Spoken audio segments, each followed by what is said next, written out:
Hello friends, तर आज तुमच्या यम्मी आणि टेस्टी अशी सिंपल पद्धतीने पास्ताची रेसिपी शेअर करणार आहे.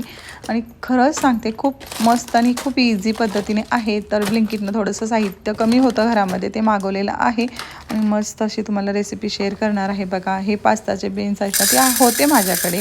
जेवढं पाहिजे तेवढं मी आता एका प्लेटमध्ये काढून घेते. उकळत्या पाण्यामध्ये 1 चमचा मीठ आणि 1 चमचा तेल घातलेलं आहे. ते मस्तपैकी आपल्याला शिजवून घ्यायचं आहे. शिजल्यानंतर बघा, स्ट्रेनरवरती काढून घ्यायचं. स्ट्रेनरवरती काढल्यानंतर पटकन आपल्याला त्यावरती थंड पाणी टाकून घ्यायचं. नंतर कढईवरती आपल्याला 2 चमचे अमूल बटर घ्यायचं. त्यानंतर कांदा 1 मिनटं परतल्यानंतर त्यामध्ये आपल्याला जे हवे ते व्हेजिटेबल घालायचं. व्हेजिटेबल पुरतं मीठ ह्यामध्ये घालायचं.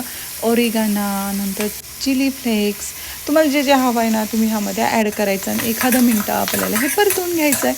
आणि 1 मिनटच परतायचं आहे, जास्त शिजवायचं नाही. आणि त्यानंतर एका प्लेटमध्ये काढून घ्यायचं आहे. त्यानंतर इथं 3 चमचे बटर, 3 चमचे कॉर्नफ्लॉवर, 3 चमचे मैदा घेतलेला आहे. आणि आपल्याला मस्तपैकी 2 ते 3 मिनटं आपल्याला ते भाजून घ्यायचं आहे मस्तपैकी, नाही तर कचकच लागतं, छान लागत नाही ते. त्यानंतर भरपूर प्रमाणामध्ये इथे दूध घालायचं आहे आणि अशा पद्धतीने घट्ट होतं. त्यानंतर पाणी आपल्याला ॲड करायचं आहे. मस्तपैकी व्हाईट सॉस आपला तयार होतो. त्यामध्ये चवीनुसार मीठ घातलेलं आहे. त्यानंतर आपले जे व्हेजिटेबल आहे ते घालायचं.